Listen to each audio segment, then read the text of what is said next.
Okay, Sigali Swagweg. Hello, everyone. Thank you for joining us again tonight for the second teach-in of our Restoring the Fire teach-in series. So this is a virtual community teach-in series hosted by a 501c3 nonprofit organization in the Oneida community called Scotney Gulet, and my name is Dr. Rosa King, and I'm the executive director. I'm an instructor in our Language Nest, which is in our Scott Nicolet organization as well. And so tonight we're going to focus on the topic of understanding community building from a cultural framework. So I welcome everyone tonight.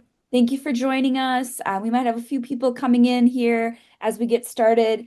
And so we'll continue with our teaching tonight. And so I'm going to try to keep it within the time frame of an hour. And there's so much we could talk about within this topic. But again, the teach-in and the purpose of the teach-in is to start to give you some ideas to think about, ideas to reflect on, to start to integrate, and really critically include in your lives, in your reflections, in your thoughts, as you exist within your communities. And so we will talk about understanding community building from a cultural framework. So again, I just want to welcome everyone. Saguli, extend my greetings to you.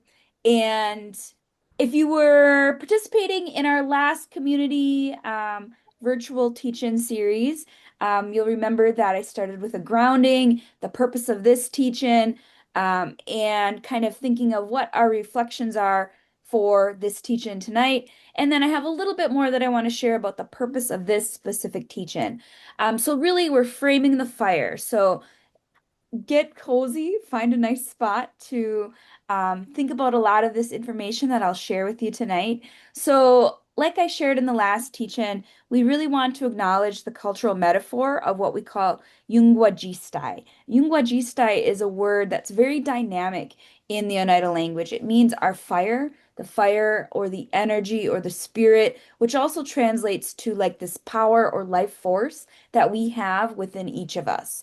And so within this fire that we have, there's a few different things that we call logs. And those logs are what we use to kind of keep this fire burning bright. It could be understood as like a kindle to the fire. And so this is how we maintain a strong fire within ourselves. And we do this for ourselves so that we can have positive and beneficial relationships with our families, our clans, and our nations. So I talked about this web of relationality in the first teach-in. I'm going to continue to use that as a metaphor for this teach-in, that web of relationality. So I'll show you that visual shortly in a few slides here. And so thinking about this specific grounding here, there's four logs that are inherent to us that we're born with according to our cultural understandings. And these are things that we can use within us to strengthen our fires. And one of those four logs, again, are consciousness, that we're aware of ourselves and our motives, our intentions. Concatenation, which is basically this idea of connection or the link to all living things and beings in creation. And then the third log is what we call creativity. And so it's this idea of making connections to everything around us. And all of these logs coexist within our fire. And so the last one is what we call curiosity. It's being open to ideas, to the discovery of other things. And so thinking about those four logs, you can share in the chat, or you can just think about and reflect on them on your own. Which log do you want to tend to today? So I'll give you a minute or two if you want to share that in the chat. If you would like to share it orally, you can go ahead and unmute your mic.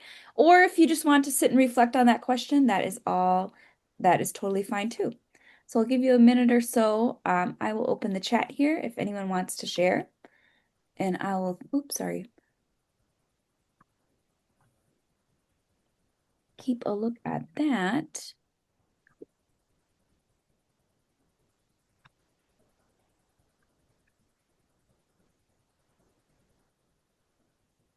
So I can share mine. My log that I'm looking to tend to tonight is this idea of consciousness. Consciousness is really important for understanding what community is and how we build community, how we show up for community. So that is the log that I'm going to tend to tonight.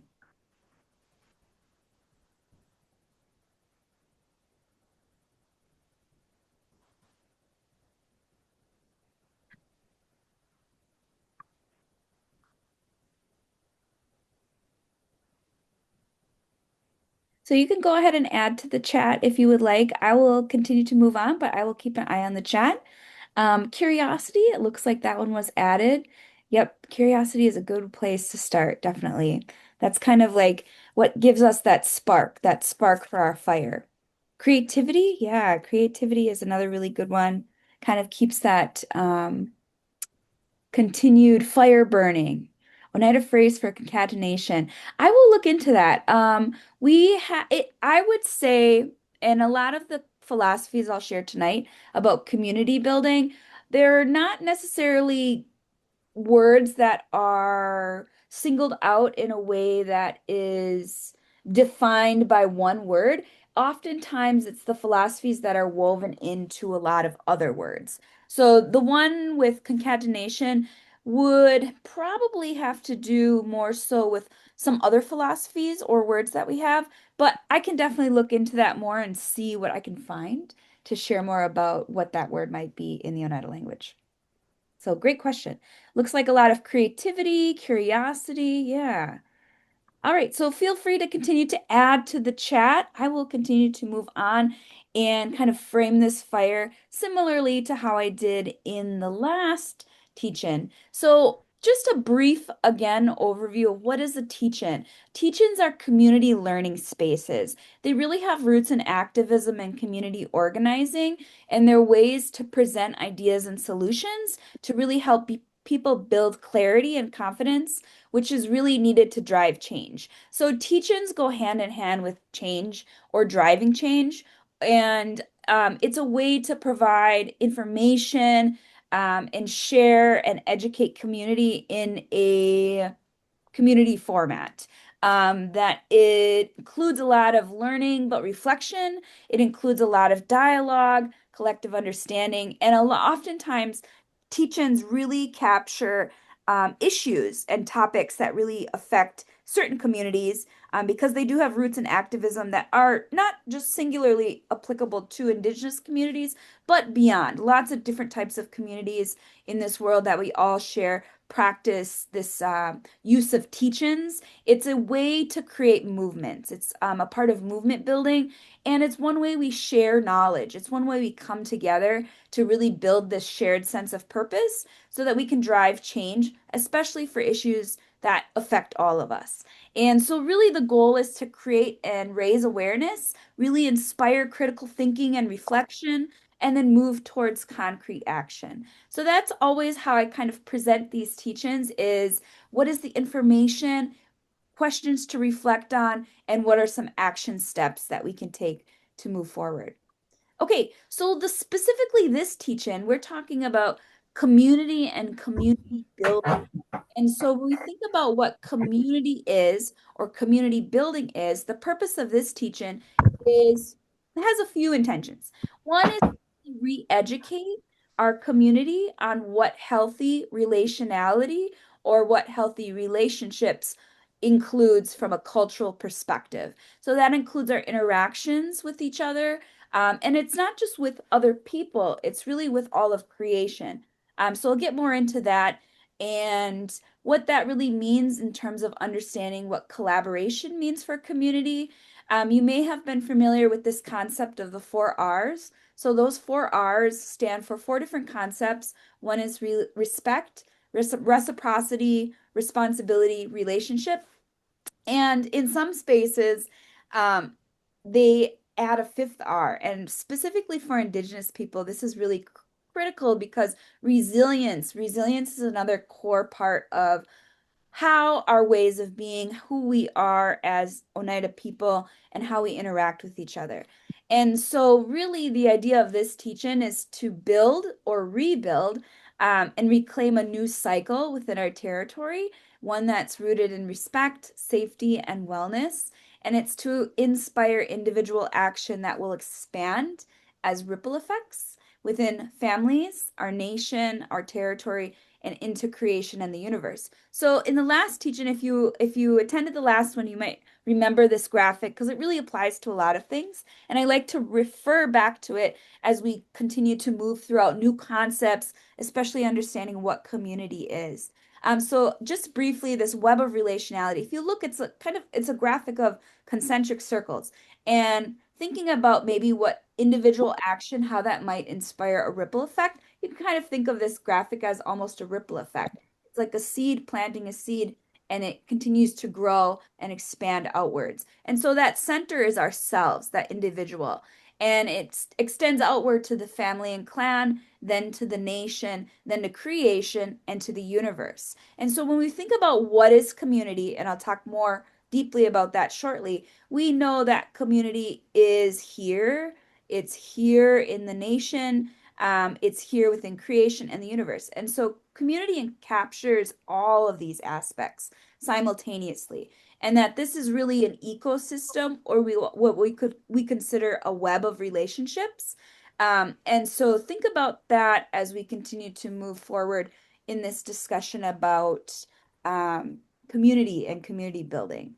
So, one thing that's really important, especially for this one, and this will make, I think, a little bit more sense as I share more about community and community building, is what we call community agreements here at Scott Goulet. And community agreements are shared commitments that we make to one another in a shared space. And we make these to one another to have support safety, support wellness, and support each other in a healthy space. And that's one way that we foster moving towards kind of a shared goal, but really it's really about maintaining that balance. And so the first teaching really talked about this idea of Scott Goulet, which is almost what we could consider alignment or balance. And if you're new to this teaching, the previous teaching was recorded, and it's on our YouTube channel. So you can check that out.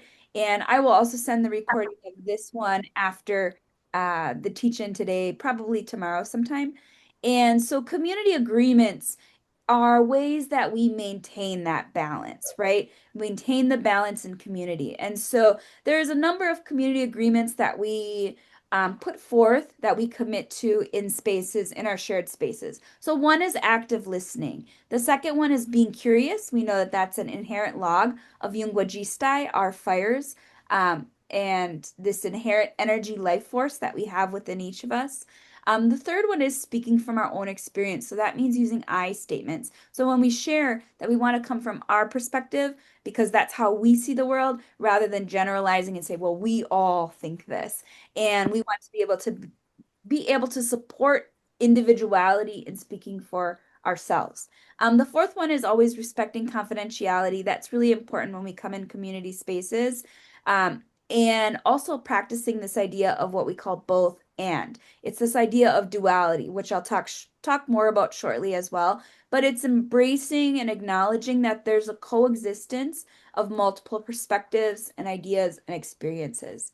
The sixth one is understanding intention versus impact. That's something I'll talk a little bit more as well tonight, because these community agreements go hand in hand with building community. So this is a really good teach-in to really understand what are community agreements, why do we have them, um, and what do they really mean more deeply. And so intention versus impact is really recognizing the difference between intent and how that might land for someone or the impact. And so it's really, really acknowledging our own oops versus ouch moments and doing that with awareness and then also humility and being able to make changes, knowing that maybe if we said something that maybe wasn't didn't land very well, that we want to be able to make a change in that way, in a good way, with humility. And so the seventh one is being a good relative. It's making sure that we ensure this Hey, hey. to safety, peace, harmony, honesty, practicing the 4 R's within our shared space. The eighth one is remembering why we're here. And so that's this idea of understanding tonight. We're coming together to understand what is How are you doing? And what is community building? I didn't realize it was you. I think someone may have their mic I on. brought you goodies today. You did? Yeah, I went to get Kamad's today. Oh, cool. So yeah. So I just happened to be down at the spring at Big Bear because I Okay. live just down the Lily, road from Okay, yeah, there. yeah. I think you might So I have was your getting mic on. water and I I'm not said, sure who it "Oh, is. I want to take Michelle some water today and some tobacco. Just take them, Oh, Carrie, do you have give your it to mic on? her." There you go. So I brought it and left it. They tucked it in the fridge. Oh, okay. Yeah. Oh, Perfect. So Carrie, do yeah. you I have your better mic get on? these into her. Yeah. It was good, Angie. Mm-hmm. So Lily, oh, Carrie, do you have your mic on? Oh no, do I? That's okay. I'm going to continue on, but I just wanted to let you know. Thank you. Okay, so the next one, power of the parking lot. So allowing time and space to revisit, renew, and then recommit to tasks. So sometimes we might share things or have ideas, and sometimes we might put them kind of to the parking lot or to the side and circle back and revisit so that we allow time for reflection, planning, and kind of fostering those ideas as they come about. So that's what that means. And then the 10th one is being on time. So it's respecting others' time, energy, efforts, and schedules, and then that we follow through on those commitments on agreed upon times. And so this is really a guide. Community agreements are a guide to build healthy community, but to sustain healthy and peaceful relationships.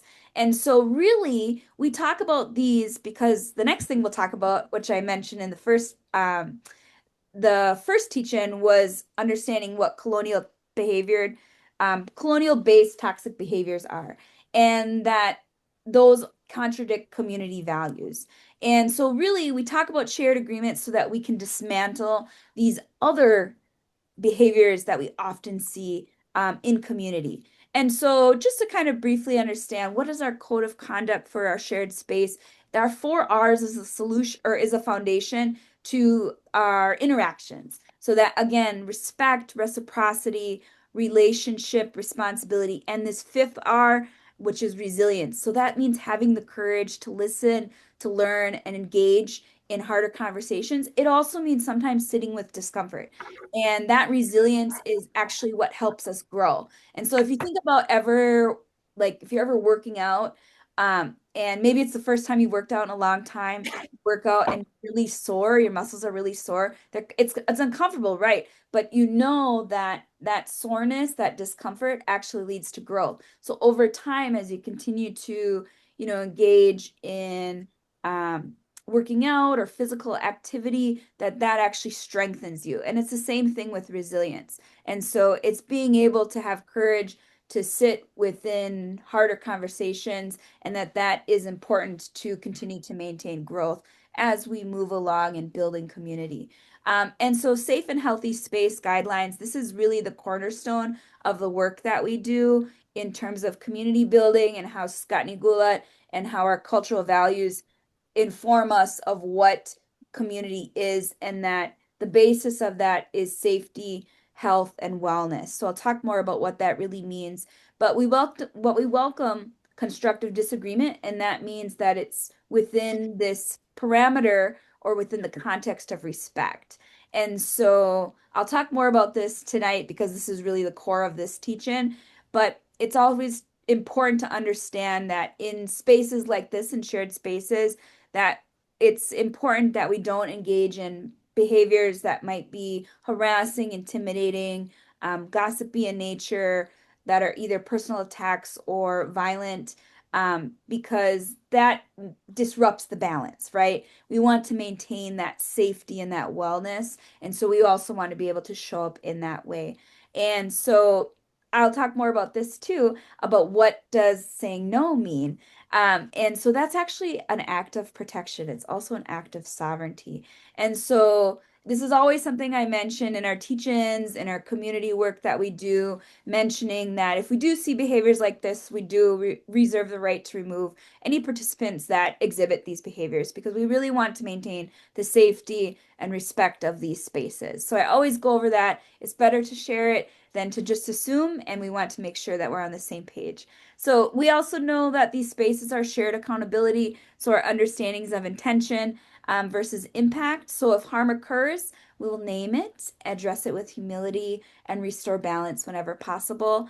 And we also make space for learning because we know we are all human. So it's not expecting perfection at in any way, shape, or form. It's really using those moments of self-awareness to reflect on and learn and grow in shared spaces with dialogue. And that this learning is what growth is. And that we know that mistakes are a part of learning. That's a part of our humanity. And we also know that there's a distinction between repeated harmful patterns. So that's something to keep in mind. I will continue to talk about that actually tonight. Collective care. And this space is a space that we sustain and protect and nurture. And so these codes of conduct for all of our teachings are the basis of community.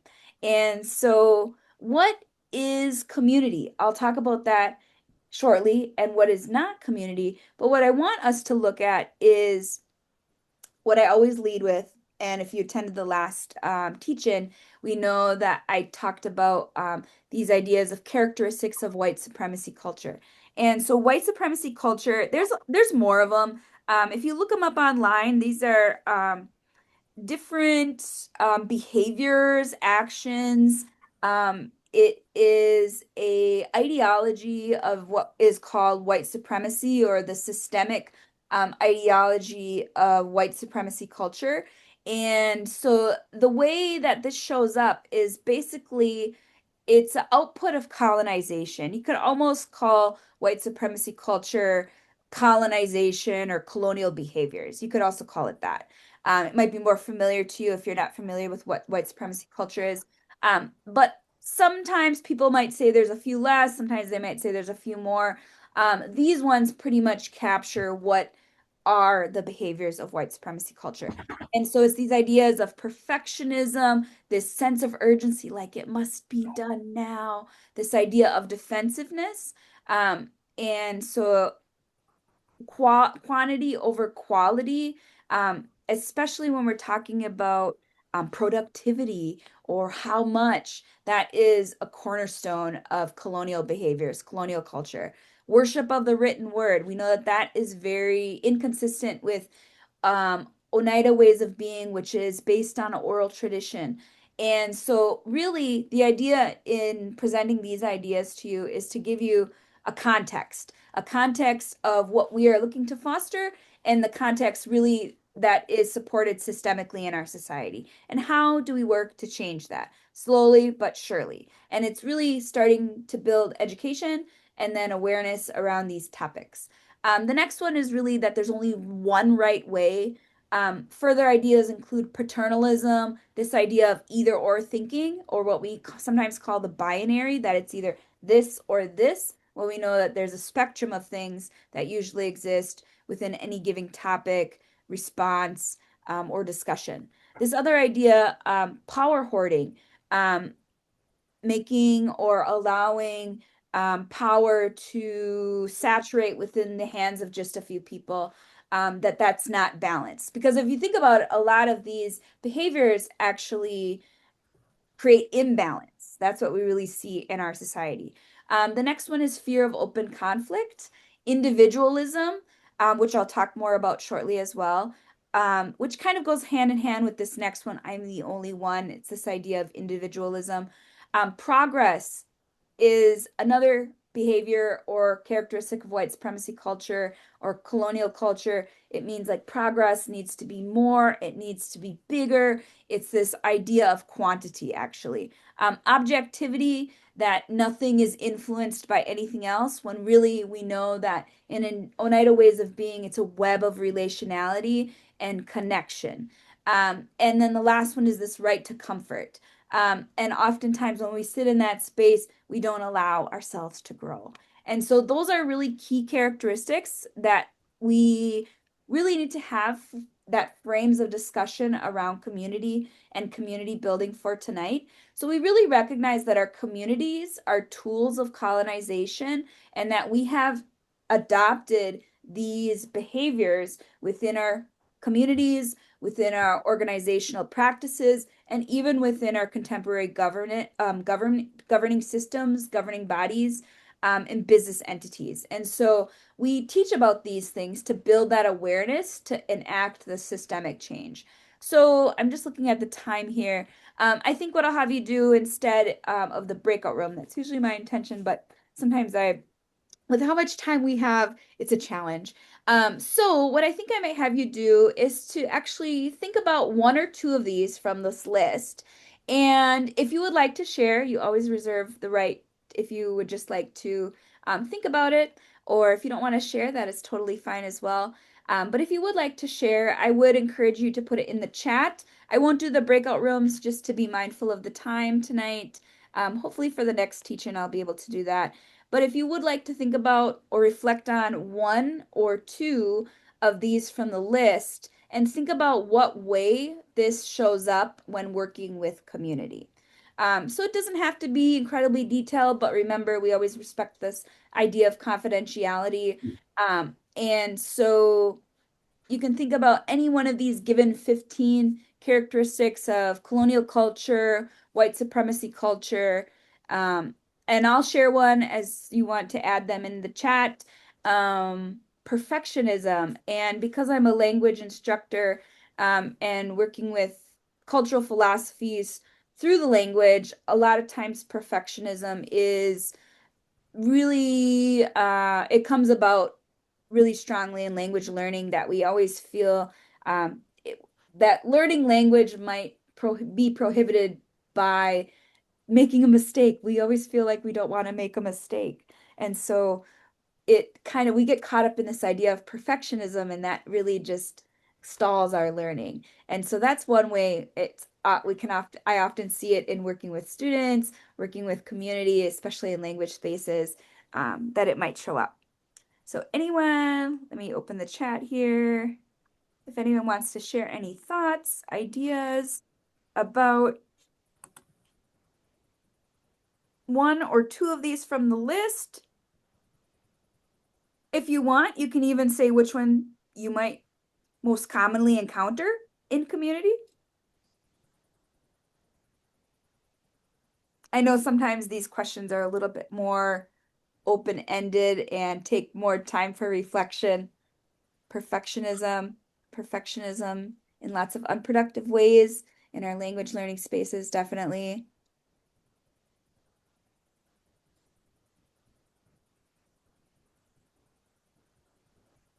This idea of paternalism is really common in our community too, considering Oneida is a matrilineal culture and society, and much more largely in kind of like settler colonial society, that this idea of paternalism is central to decision making or power hoarding. And so there's a lot of ways that paternalism shows up in our community in that way as well.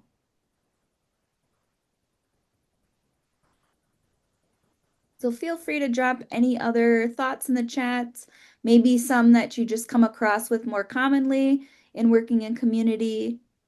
The best step is to first name them so that we have the terminology to discuss these ideas. Let's see, it looks like fear of open conflict as a way to stall important conversations. Yes, definitely. That definitely comes up in community. And then adding more to that one for sure. When those conversations do come about, that sometimes they can be rooted in defensiveness, and we see it show up also in those ways as well.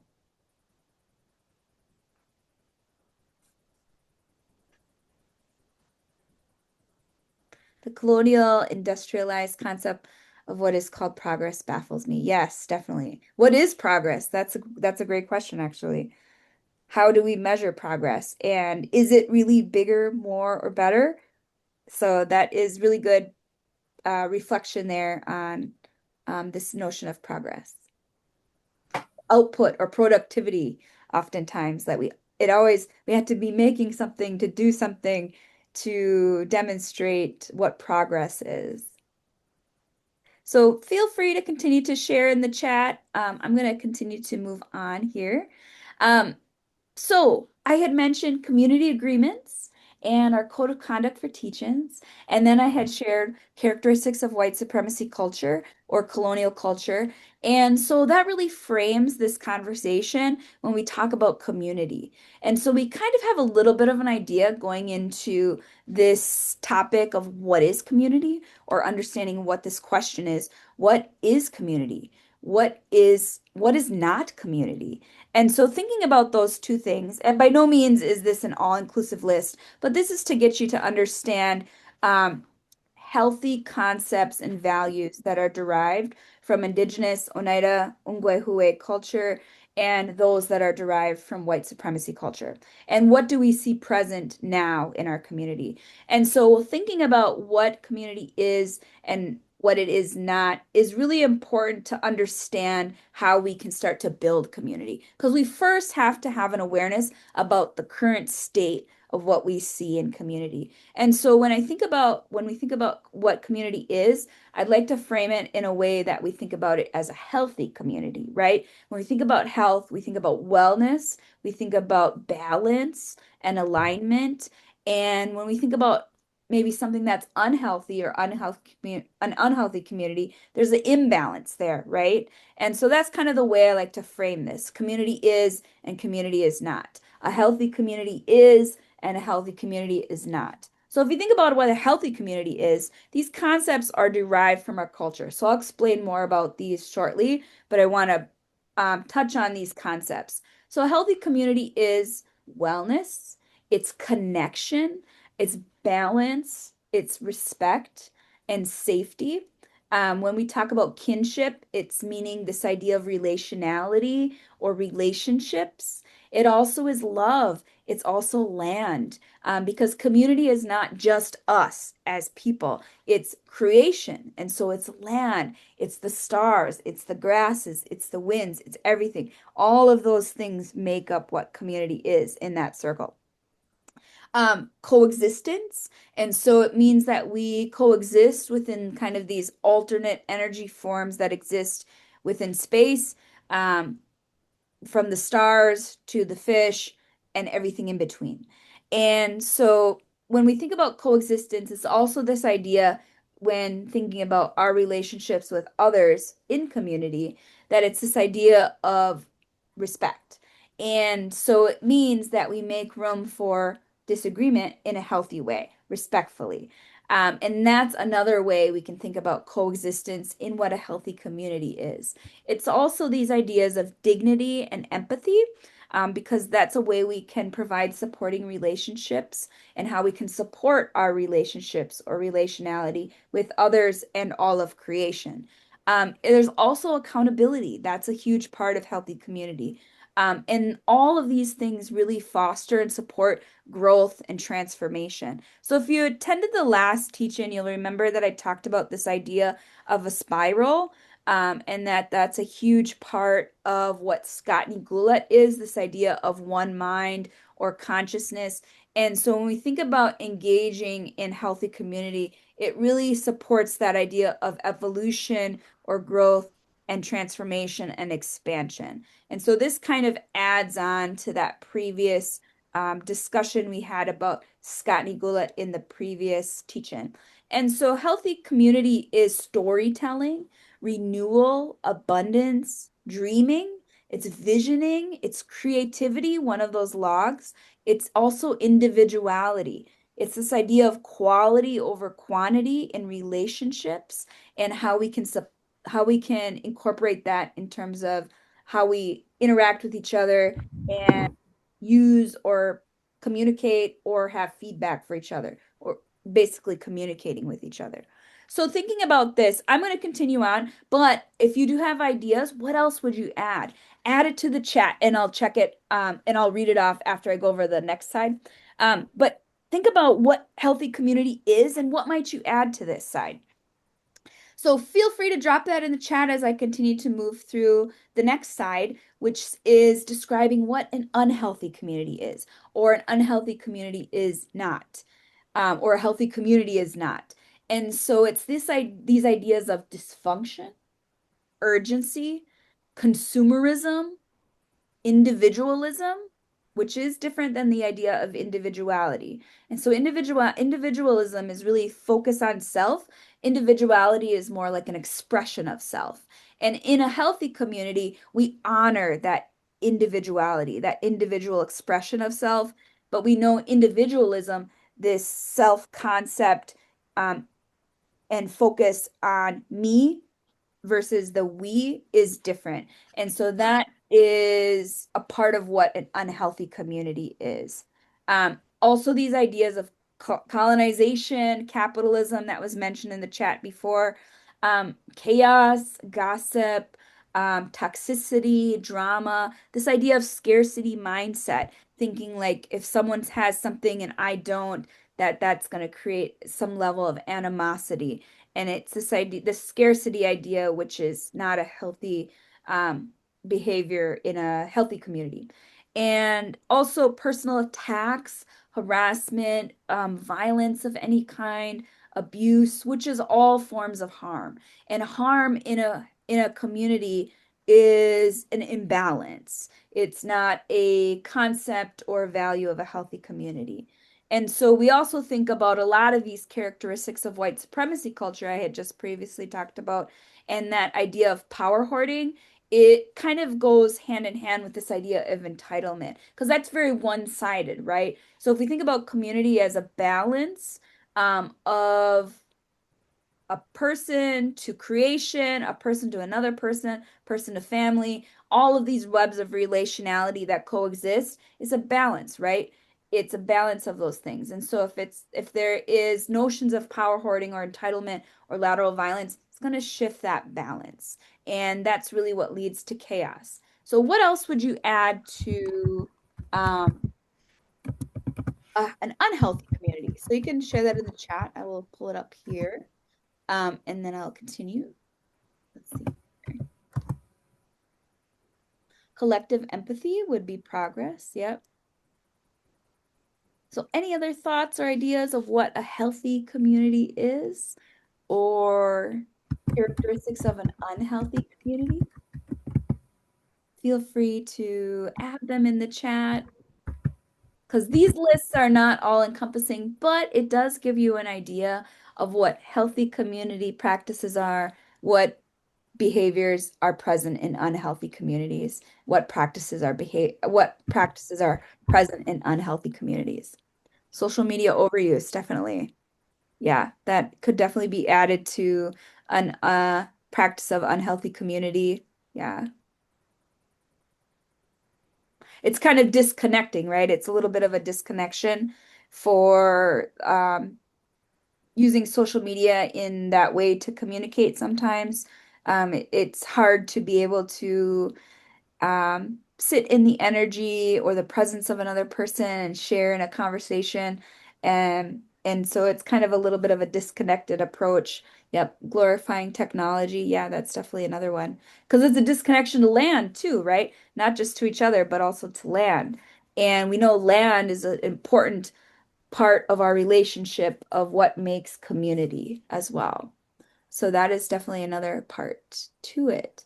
So thank you for adding those. Definitely feel free to continue to add to these questions as you reflect, as we move throughout this teach-in. So I'm going to continue on.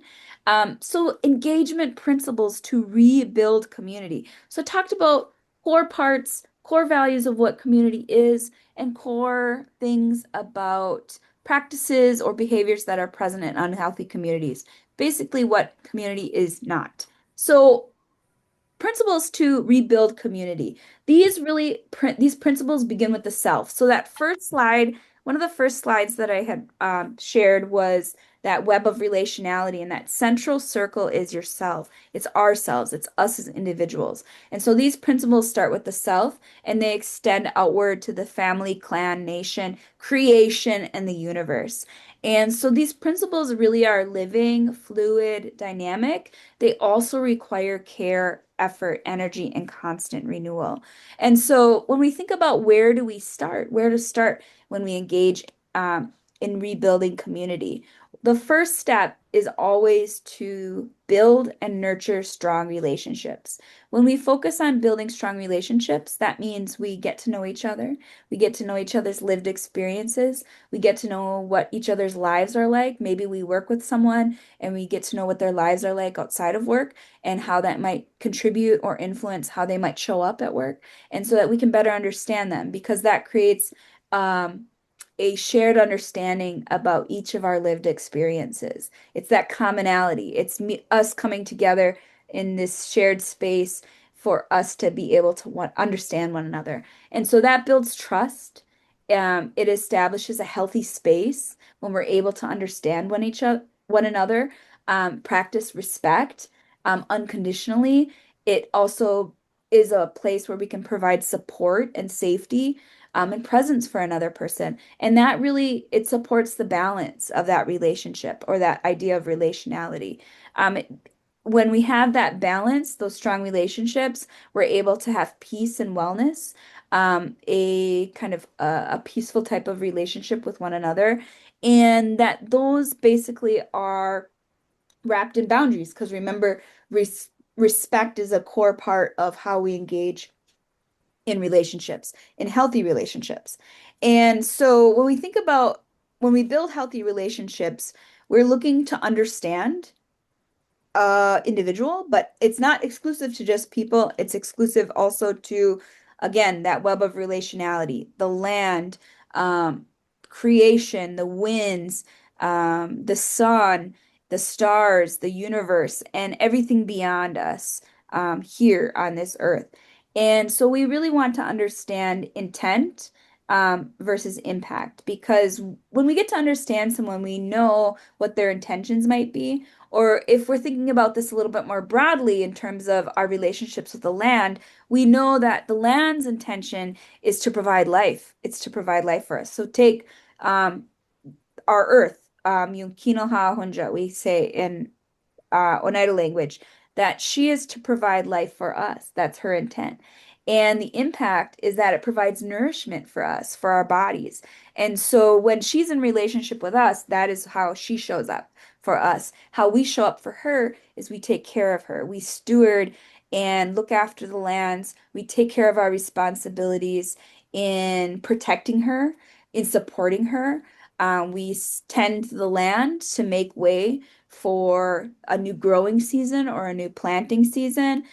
We support her especially in kind of this era that we live in now, when we're looking at ideas of corporate interest, climate change, that we support her and stand up for her and provide a voice so that we can protect her, not just for ourselves, but for everyone and all the generations that have yet to come and all the generations that have done that before us. So it connects us again to this idea of previous generations and future generations, but it just supports this idea of intention versus impact. So it's based on communication, it's based on a relational network that's mutually beneficial.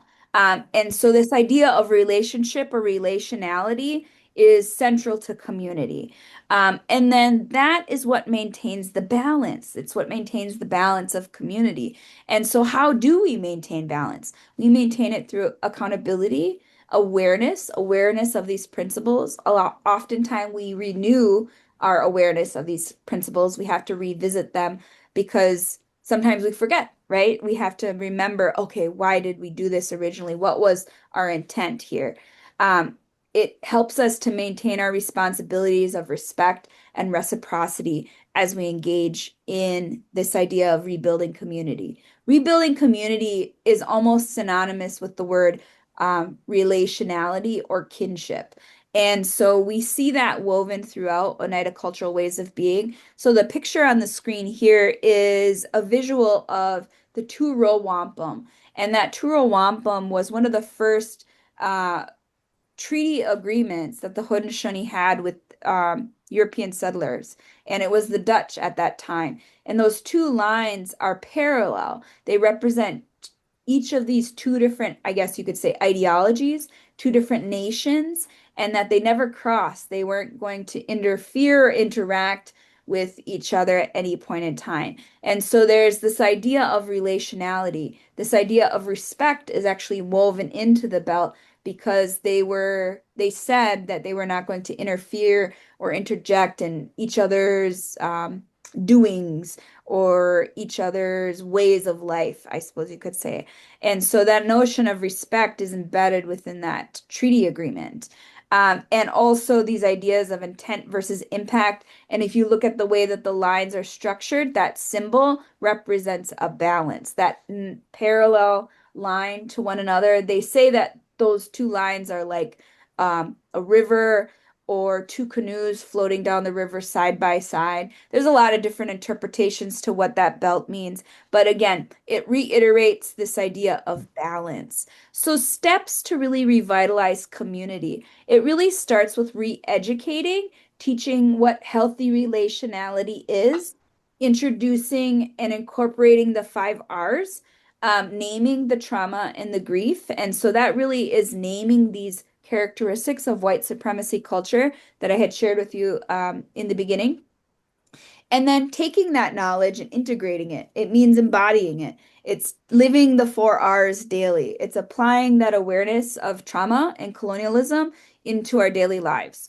It could be thought of as this idea of theory to practice, embodying these values. So if we say some of our cultural values are peace, strength, and a good mind, according to the Great Law of Peace, as one of our oral narratives for Oneida people, and I'll talk a little bit more about that shortly here, that we want to actually integrate that into our lives.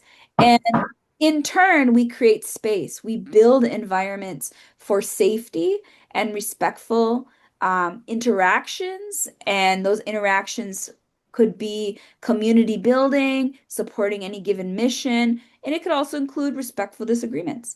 That supports cooperation, it supports shared solutions and missions, and it's really aligned with these ideas of ceremonial clanship practices. And so this teach-in specifically focuses more on the individual side of community building. I am contemplating on doing a part 2 at a later date about the community side of what is contributed from the community end to the individual. But the first place to start, again, is that web of relationality, that small seed, which is each of us. And so, really, it's this idea of the process is more important than the outcome or the product.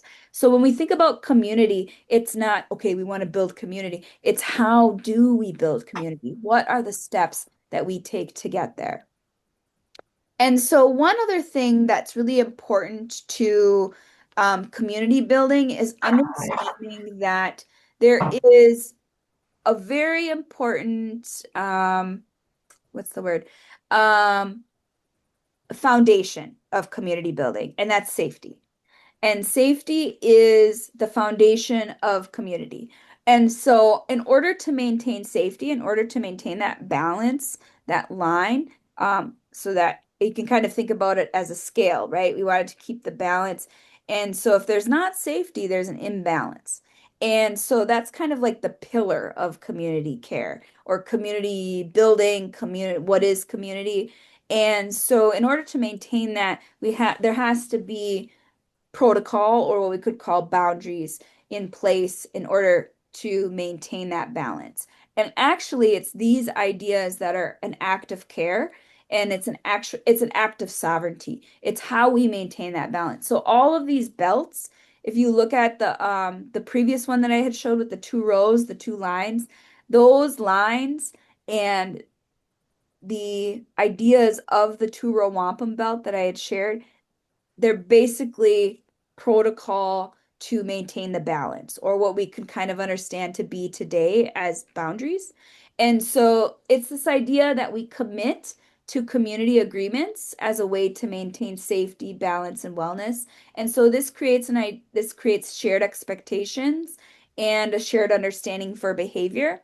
The other thing is when we think about community, how do we keep the balance? If we do encounter something that imbalances or throws off this idea of community, we have and reserve the right to say no, and that is actually a really high act of protection, care, responsibility, because it's a commitment to that safety and balance. And that's actually also another way that sovereignty is used, because sovereignty can also be understood as actions that we have as rights as Oneida people. And it also supports the idea of consent, that we can have the right or the option to do any given thing.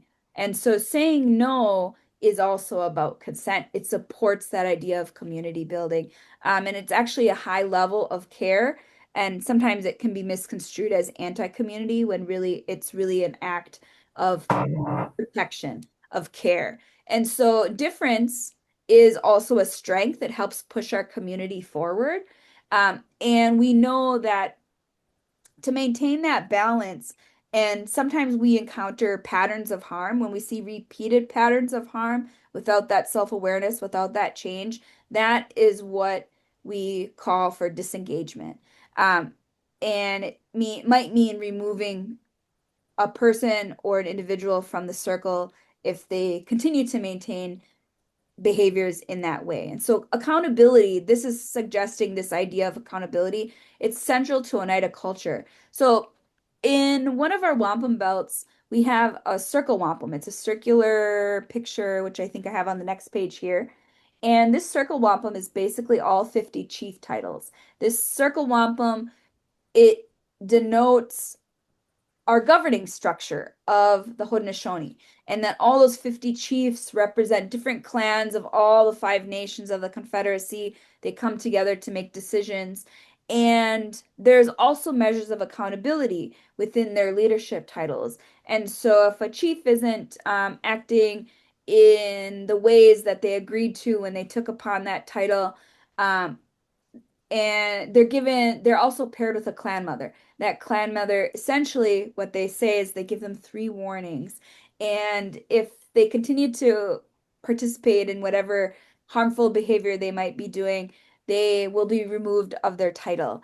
And so that is a way that balance is maintained. This idea of cultural accountability is maintained in that circle, because they also say that the circle provides protection for the people.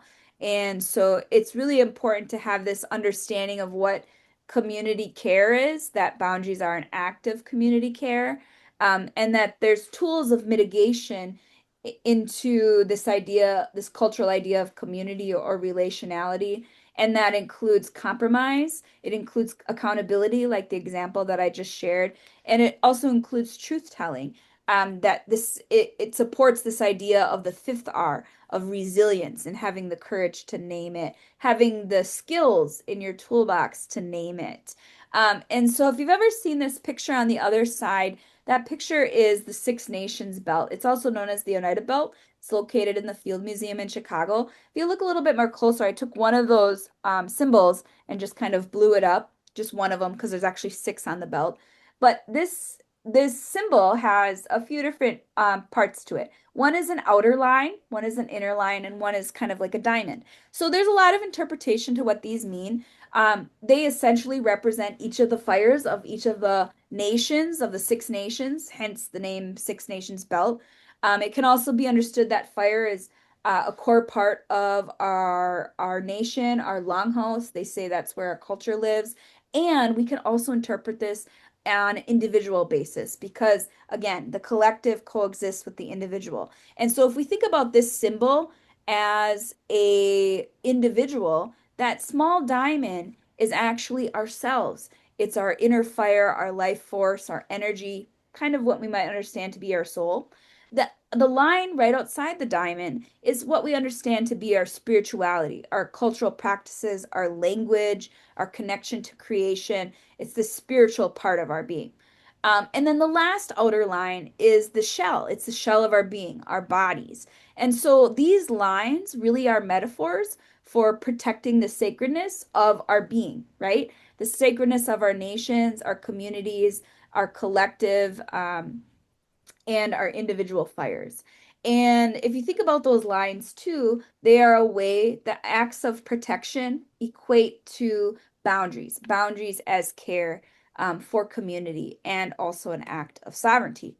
And so, what our culture tells us about community building is that there's stories in our belts and all throughout our language. These are just a few examples.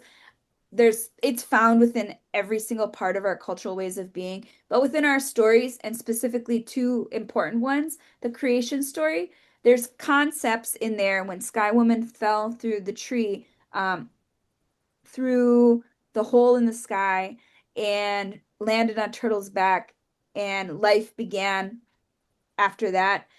There's these ideas of duality because at that time she was pregnant when she fell through the sky and she gave birth to a daughter who then became pregnant from the west wind and had two sons, twins, and they call them the right and the left twin. And so that idea of duality is an important part of community building. There's fluidity and coexistence and relationality in that idea of kinship.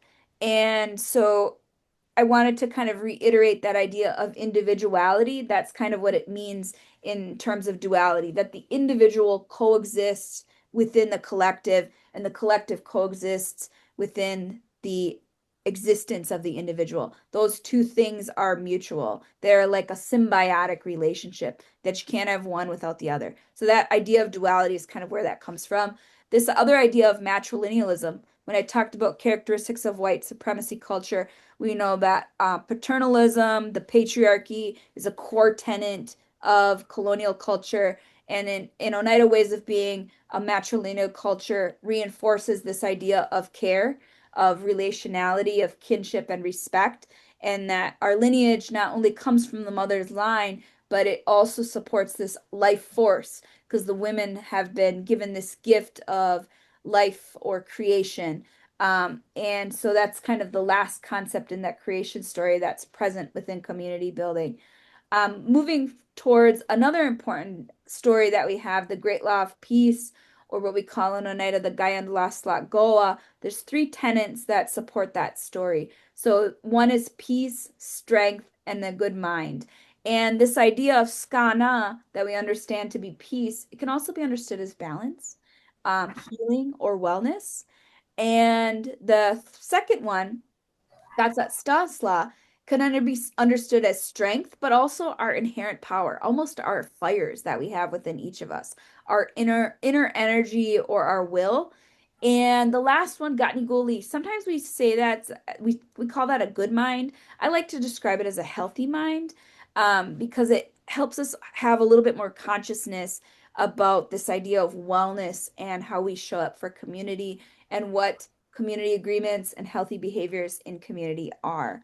And so these values are where we derived our community building values, our ideas, how we build community, as well as these wampum belts. So the three on the side, the left side of your screen, you'll notice the top one is a circle. It's called a circle wampum. The one below it has a little bit of a rectangular space with three different pieces from top to bottom, and that's what we call the dish with one spoon. And the bottom one is the Five Nations belt. So that one is basically a agreement between the five nations that was set forth in the Great Law of Peace, because that story, the Great Law of Peace, is how all of these five nations came together and adopted those three values of peace, strength, and a good mind.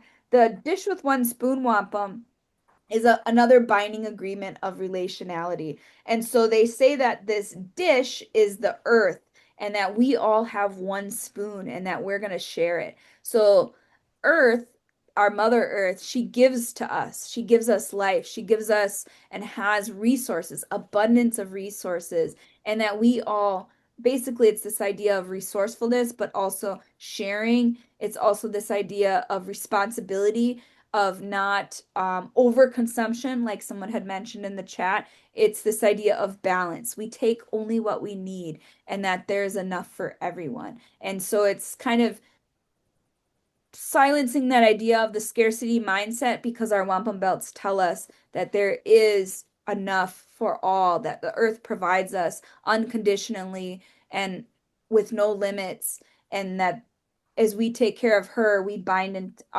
commit to her in this agreement, this wampum belt, because that is basically that wampum belt is almost an agreement between people and creation.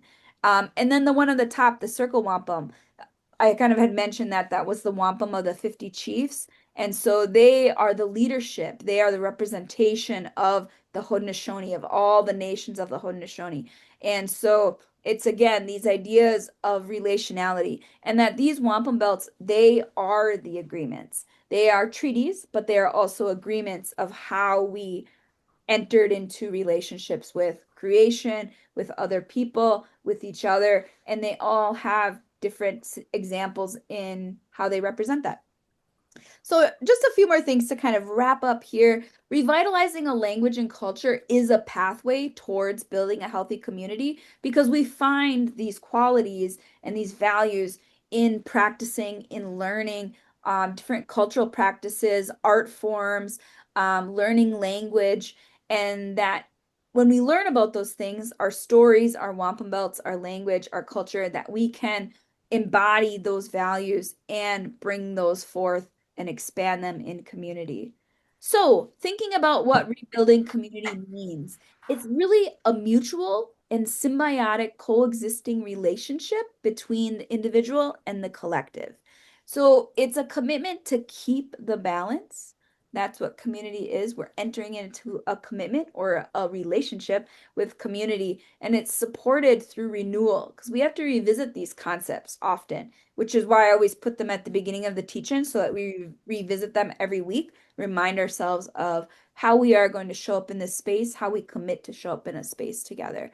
Being in community, being a part of community, and seeking to build community is a responsibility we have as individuals to the collective. And in turn, the collective, the community takes care of us. That's the reciprocity. And so when we care for our community cares for us. That's reciprocity in motion. That's the action of reciprocity. And so collective responsibility also equals collective care. It's this act of giving and receiving concurrently. So if you're only giving and you're only receiving, remember that's not a balance. It's a concurrent. So it's kind of a back and forth. Give, receive from both ends, whatever the relationship is, whether it's individual with community, individual with family, individual with another individual, individual with creation, that those concepts reach throughout all of those areas. And that is what both sides of community or community building is. And it's this idea of collective care, that part of reciprocity that community provides for us. We get connection, support, guidance, identity building and reclamation, and kinship. So rebuilding community is really an action that seeks to maintain that balance of wellness amongst the land, the people, the territory, and all of creation. So if you look at this picture, and if you think about some of the ideas I had mentioned too, if we took out one of these people, or that if we think about community, sorry, what I wanted to mention first, if we think about community as a circle, right? They're all comprised of individuals, but together we make that circle, we complete that circle. And that community is this act of reciprocity. I like that these arrows are going both ways. It's still, again, showing this idea of circle, a circular motion of how community interacts with one another, individual and community. So just kind of wrapping up here, and if you feel inclined to share in this in the chat, what are personal steps we can take as individuals to support a healthy community? And I know that these questions are deeper and more open-ended, so if you want to take time to just reflect on them, that is totally okay. If you do want to share in the chat, feel free to share what you would like to in the chat, what personal steps we can take as individuals to support a healthy community. So I haven't opened the chat in a while, so my apologies. Yep. So it looks like someone had shared healthy equals nurturing relationships and sustainability. Yeah, definitely. Definitely.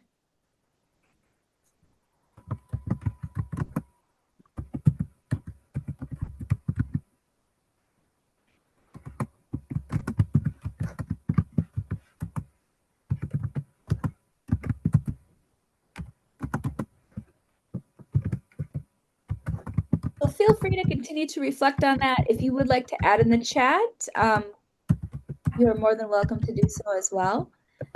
Just to kind of wrap up, what are some action steps that we could take? Where do we go from here? I had mentioned this already, but I'll reiterate it again. Practice and learn language. That's really a really strong way to build your personal fire. It builds your identity and it helps you learn about these cultural values, all of which are cultural values and pillars or tenets of community. And when we learn those practices, we begin to integrate and embody those practices, those values in our ways of life, in our lives, and how we exist within ourselves, how we interact with family, and that just spreads on that web of relationality. So those ideas of peace, strength, and a good mind or a healthy mind, that we can really begin to understand what those mean and how we embody those, a healthy mind, peace, strength. I kind of like to also characterize this idea of strength as resilience, that fifth R. If I were to put it on a word with resilience, it would be Gatsatstansla, because that's kind of the notion, the same notion of what that idea of strength or Gatsatstansla is. It's also resilience. Those four logs that we had mentioned in the beginning, staying curious, that is really important in community building and building strong relationships, getting to know someone, understanding them, and knowing that that takes time too, because relationships aren't built overnight. It takes continued time, energy, and effort. And as time goes on, and strong relationships and trust continue to emerge. Naming and addressing behaviors that distort community values, like those characteristics of white supremacy culture that I showed you, that's a way that we can maintain safety and balance. It's a way that we challenge colonial systems and we address these colonial behaviors, colonial cultures. And one thing I always like to add is that really when we think about silence, when we see these things happening, um, behaviors of colonial culture, silence enables them. It allows them to continue on. But if we tell the truth, if we name them and say them, that sparks healthy change. And that also takes that fifth R, that resilience, that courage, that ability to stay curious and continue to build that awareness. The last two, keep showing up. If there's one thing that we can continue to do is just to keep showing up and keeping in mind that being a good relative is always a great action step for all of these um, concepts I present in these teach-ins. And so there's a lot of questions on here. These are questions for reflection. Remember, this teach-in is recorded, so I know that they're not always easy answers or something you might have off the top of your head, but I do want you to sit with these as we end the teach-in today. So I did much better on time, so I'm very proud of myself. Um, we're getting there. So what stands out to you from this teach-in? So about community and community building, what is community? What is community? What is not community? What questions does it raise for you? And how can you stay curious to develop a deeper understanding of community and community building? And what will you carry forward? And the last one says, what actions can we take to be a good relative? And so those are always really good questions to sit with, to think about, to reflect on as we kind of end the topic today. As I mentioned, this teach-in was really framed in that small circle, the smallest circle of the web of relationality, the individual, and how the individual shows up and interacts in community. And so I am thinking about doing a later, kind of more expansive teach-in that supports this same one that I did tonight, kind of from how community care, discussing that idea a little bit more about community care or collective care and how that idea of reciprocity from the community end shows up for the individual. And so really last thought to leave you with is the choice is ours. So we really need to ask ourselves, do we want to keep feeding ourselves medicine or poison? Do we want to use the medicine given to us from our original instructions or continue to engage in the poison? Or I like this picture just because it shows all these characteristics of colonial culture in poison bottles. So it gives us a good visual graphic to kind of think about. And so remember, the change first begins with ourselves. Um, Scott Goulet, we also have a podcast that's called Not Those Kinds of Doctors. And it is a podcast that talks about a lot of these different concepts we talk about in the teach-ins. And so we also have a podcast that explores the same idea more. So if you want to visit it, the QR code is on there. Um, or you can look it up. The podcast is on Spotify. It's called Not Those Kind of Doctors. And the episode we just actually it just came out last week. It's episode 2. It's discussing community building, and the title is called From Chaos to Clanship. So this teach-in is going to be recorded, and I'll send it out to anyone that registered on the teach-in tomorrow sometime. And just to kind of keep in mind as we move forward for looking forward to the next teach-in. The next teach-in is in 2 weeks. It's on October 1st, same time, and it's actually the same Zoom link and password. But I'll send a reminder out a few days beforehand that the topic is about blood quantum, and it's about a colonial design prescription of indigeneity. And thinking about it in that frame of mind, what does our cultural practices, what does Oneida values and philosophies tell us about this idea of blood quantum? And so we'll explore a lot about that. I'm very excited for it. So, um, feel free to think about those reflection questions and oh, it looks like someone had added in the chat. Get involved in any way you can. Um, yes, definitely. Getting involved in community, showing up, being curious, learning a new skill, maybe learning a new Oneida art form or something that you're not familiar with. That's definitely one way to um, practice community, definitely.